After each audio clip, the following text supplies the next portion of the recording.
हो concept of geometry, इसमें पढ़ रहे हो चतुर्भुज। पार्ट 1 में तुम लोगों को हम चतुर्भुज की परिभाषा एवं विशेषताएं बतलाए थे। पार्ट 2 में बतलाएंगे चतुर्भुज के कितने भेद होते हैं। तो चतुर्भुज के मुख्य रूप से 5 भेद होते हैं जिसे तुम लोगों को पढ़ना है। पहला है आयत, दूसरा वर्ग, तीसरा समानांतर चतुर्भुज, चौथा समलंब चतुर्भुज और पांचवा है समचतुर्भुज। समझा? तो बारी बारी से सबका अध्ययन करना है। तुम लोग को ये 5 पढ़ना है। चतुर्भुज के मुख्य रूप से निम्नलिखित भेद होते हैं: आयत, वर्ग, समानांतर चतुर्भुज, समलंब चतुर्भुज और समचतुर्भुज। इसमें तुम लोग पढ़ोगे आयत के बारे में तमाम जानकारी, आयत की परिभाषा, विशेषता, आयत की परिमिति, क्षेत्रफल, क्षेत्रफल कैसे निकाला जाता है, सेम कंडीशन सब में समझ गया। तो स्टार्ट करते हैं आयत से।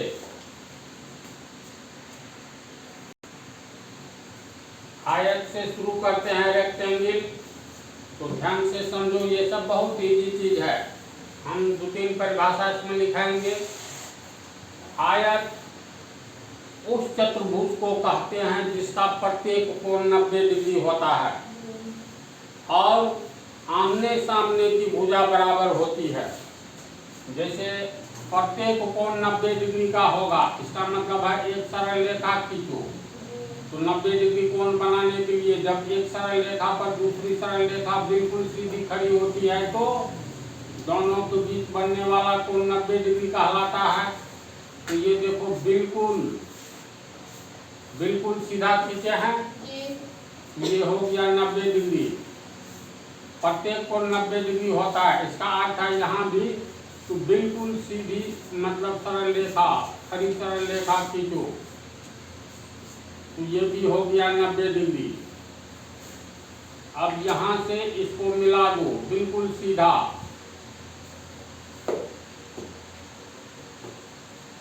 अब ध्यान से देखो तो CA पर BC सरल रेखा बिल्कुल सीधी खड़ी है। अगर ऐसे घुमाएंगे तो ये भी होगा 90 डिग्री और चतुर्भुज के 4 कोणों का योग 360 डिग्री।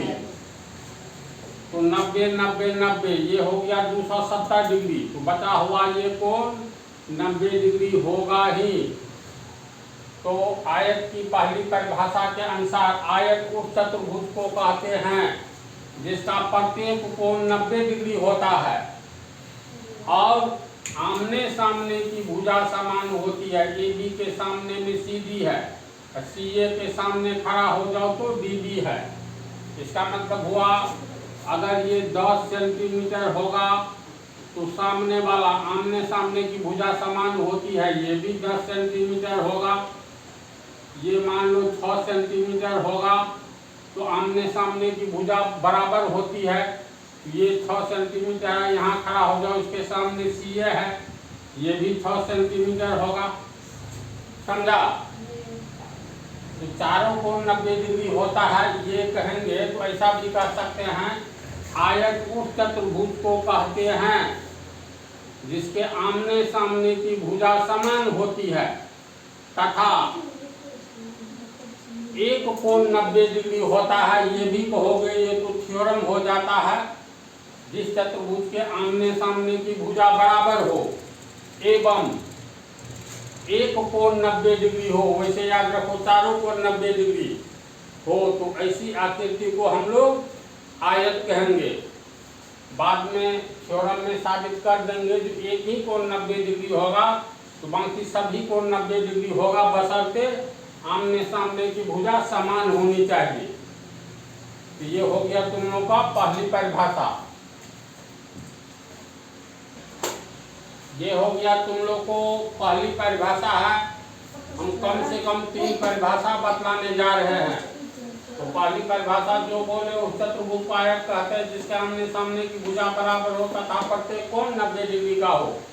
चित्र बना दिए हैं, प्रत्येक कोण 90 डिग्री का है। आमने सामने का भुजा देखो बराबर है ना, ये 4 है, ये भी 4, ये 5, ये भी 5, इसमें ये 12, तो ये 12, ये कोण 90 90 90 90। आमने सामने की भुजा बराबर 10 सेंटीमीटर 10 सेंटीमीटर।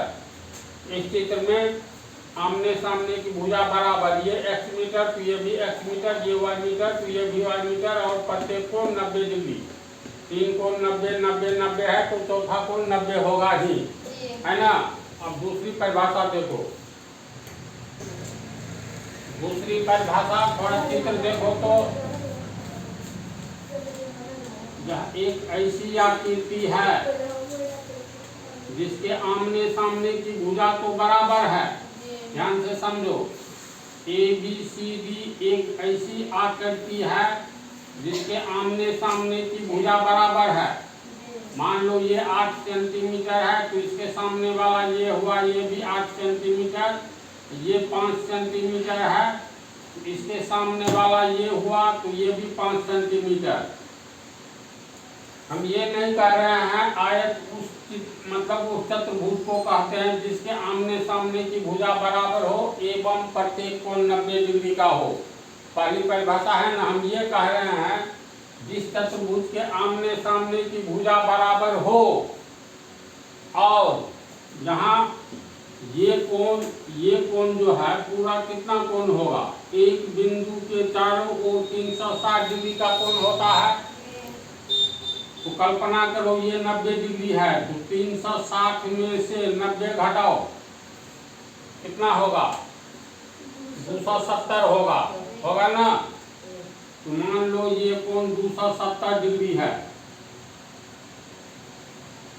ये कोण भी 270 डिग्री है। इसी तरह ये कोण भी बाहर वाला बाह्य कोण 270 डिग्री है, ये भी तुमको 270 डिग्री है। अब ध्यान से देखो तो एक ही बिंदु के चारों ओर का कोण 360, बाहर से जो ये कोण है बाह्य कोण, तो बिंदु ए पर बाह्य कोण है 270 डिग्री, तो भीतर वाला कोण कितना होगा, 360 में से 270 को घटा दो तो ये 90 होगा। 360 रुपया में से 270 रुपया घटाओ, 90 रुपया, यानी ये 90 डिग्री का होगा। सेम कहानी, बिंदु बी के चारों ओर का कोण 360 डिग्री, तो बाह्य कोण जो है ये 270 हुआ तो ये भी 90 हो जाएगा। इसमें भी 360 अब बाह्य कोण है तुमको 270 तो ये भी 90 हो जाएगा। इसी तरह ये भी 90 हो जाएगा। तो यह परिभाषा कि ऐसे चतुर्भुज को भी आयत कहते हैं जिसके आमने सामने की भुजा बराबर हो एवं प्रत्येक बाह्य कोण 270 डिग्री हो, यानी चारों शीर्ष पर बनने वाला बाह्य कोण कितना हो, 270 डिग्री हो।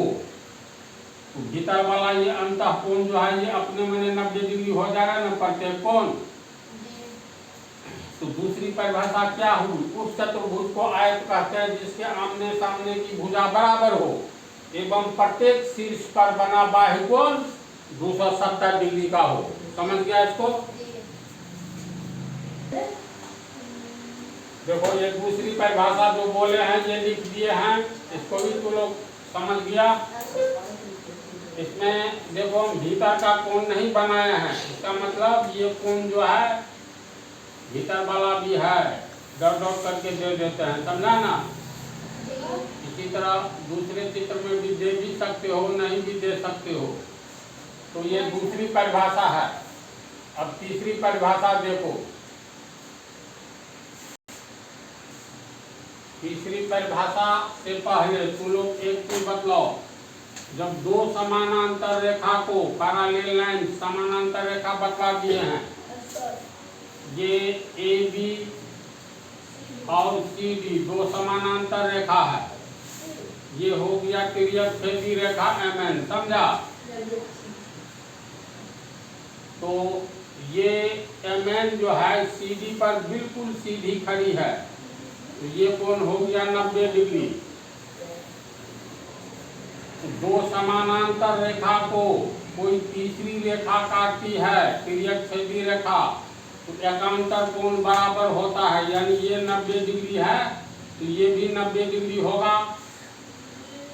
फिर तुम लोग को बताया है AB और MN एक दूसरे को बिंदु O पर काट रही है,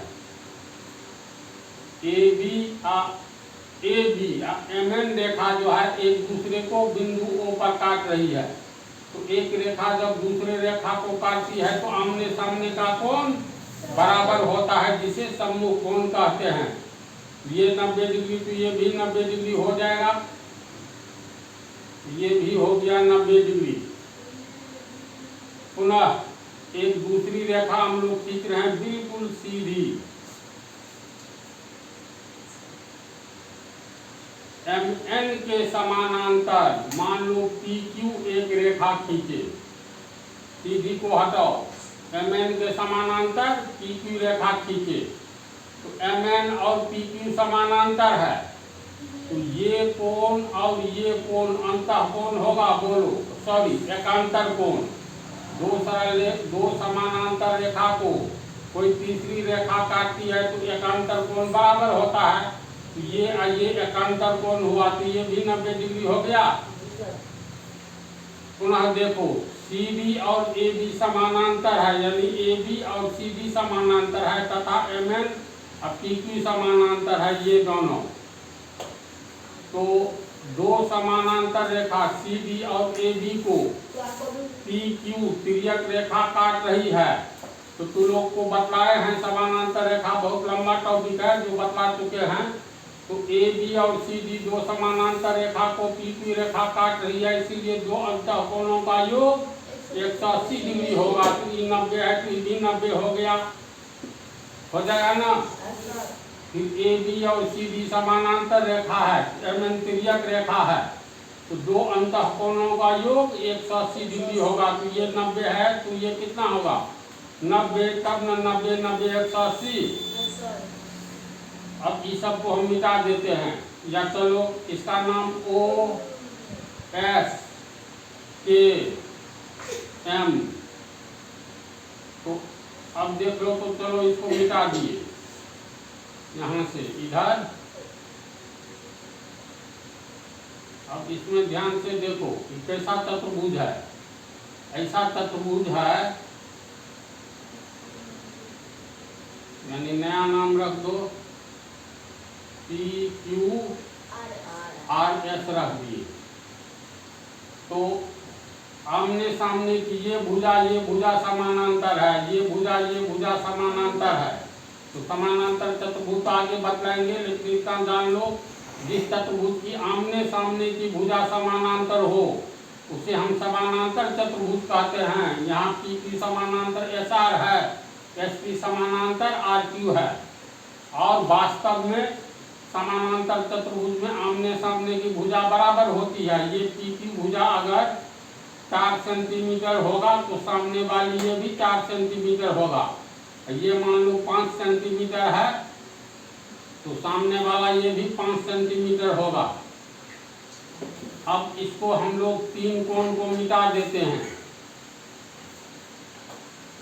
क्योंकि ये 90 है, तो ये समानांतर है, ये ST तिर्यक रेखा है, तो दो अंतः कोणों का योग 180 होगा, तो ये ऑटोमेटिकली 90 हो जाएगा।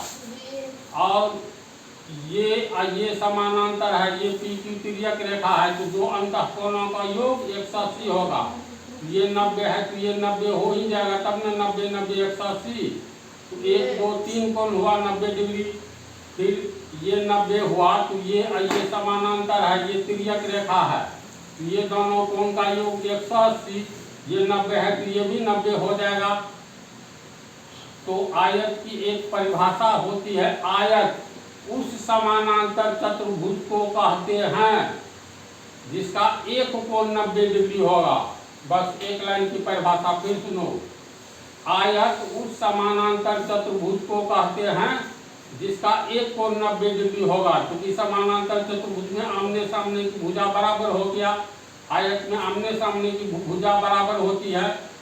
एक कोण 90 डिग्री हुआ, तो ये समानांतर चतुर्भुज है, सब कोण 90 डिग्री हो जाएगा, भी तुरंत बतलाया है। तो तीसरी परिभाषा क्या हो गई, उस समानांतर चतुर्भुज को हम लोग आयत कहते हैं जिसका एक कोण 90 डिग्री हो। तब से समझ गया ना। ये परिभाषा लिख दिए हैं, उस समानांतर चतुर्भुज को आयत कहते हैं जिसका एक कोण 90 डिग्री होता है। बतला दिए क्यों सब कोण बाकी 90 डिग्री होगा। तो ये दोनों चित्र बना लो। देखो समानांतर रेखा में तुम लोग को बतलाए थे AB समानांतर DC है, तो एक ही दिशा में ये समानांतर का चिन्ह दे दोगे। AB समानांतर DC नहीं लिखोगे ना, तो ये चिन्ह बतलाता है एक ही दिशा में इस ढंग से है, तो इसमें भी इस ढंग से। इसका मतलब DC AB समानांतर है, फिर CB BA समानांतर है, इसी दिशा में दिए हैं। इसका मतलब ये समानांतर है। इसमें भी देखो ये समानांतर है। ये कैसे पता चलता है? तो इस ढंग से, इसी में भी टेढ़ा नहीं, हूबहू इसी स्टाइल में दे दो, तो ये समानांतर हुआ। इसमें भी यही बात है। इसको समझ गया ना तुम लोग? अब देखो चौथी परिभाषा, देखो जिस चतुर्भुज के आमने सामने की भुजा बराबर हो, समझा? इससे पहले तुम लोग को बताइए समानांतर चतुर्भुज वाला में, जो वह समानांतर चतुर्भुज जिसके मतलब ऐसे समानांतर चतुर्भुज को आयत कहते हैं जिसका एक कोण 90 डिग्री हो। इसमें हम ये बतलाने जा रहे हैं समानांतर चतुर्भुज की चर्चा नहीं करना है। ऐसा चतुर्भुज जिसके आमने सामने की भुजा बराबर हो। AB अगर 10 मीटर है तो आमने सामने ये भी 10 मीटर, मान लो ये है तुमको 9 मीटर, तो सामने वाली भी 9 मीटर, समझ गया? एक कोण खाली 90 डिग्री रहे तो उसको भी आयत कहेंगे। अर्थात ऐसा चतुर्भुज जिसके आमने सामने की भुजा बराबर हो तथा एक कोण 90 डिग्री हो, उसे आयत कहते हैं। क्योंकि जब एक कोण 90 होगा ना तो स्वतः सब कोण 90 हो जाएगा। कैसे? वे सर्वांग समता में आगे बतलाएंगे। जैसे इसको हम लोग मिला देते हैं, सर्वांग समता अभी टाइम लगेगा। ये 9 मीटर तो ये भी 9 मीटर, त्रिभुज DAB और त्रिभुज DCB में लेंगे तो ये 9 मीटर, ये भी 9 मीटर, ये 10 मीटर तो ये भी 10 मीटर। ये दोनों में, दोनों त्रिभुज में कॉमन है। त्रिभुज DAB में ये, त्रिभुज DCB में ये भुजा, दोनों कॉमन भुजा है। तो बाद में बतलाएंगे जो SE एंगल है तो A, फिर ये भुजा है तो S। ये त्रिभुज DAB और BCB A नहीं ले, अगर ये मान लो हम पहली भुजा S दूसरे त्रिभुज की इस भुजा के बराबर है, यानी ये भी S से साइड पहले त्रिभुज की भुजा ABD में दूसरी भुजा को S कहेंगे। ये भी भुजा हो गया S, ये भी S, यानी सर्वांग समता के सिद्धांत S से, जो कि अभी नहीं जान पाओगे, आगे में हम साबित करके दिखा देंगे। ये त्रिभुज ABD एवं त्रिभुज DCB सर्वांगसम हो जाएगा, जिसके कारण समान भुजा के सामने वाला कोण समान होगा।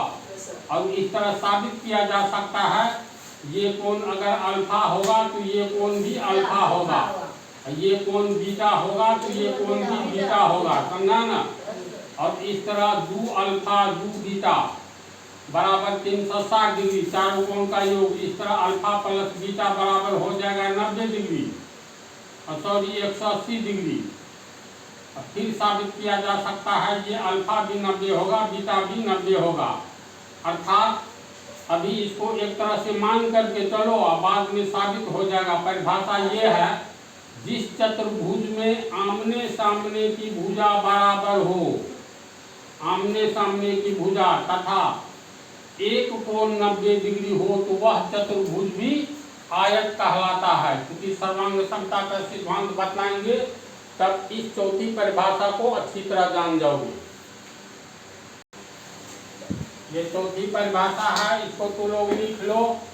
इसके आगे बतलाते हैं ये आयत की क्या विशेषताएं होती हैं। आयत की विशेषताएं और उसका क्षेत्रफल पाठ 3 में बतला देंगे, क्योंकि पाठ लंबा हो जाएगा।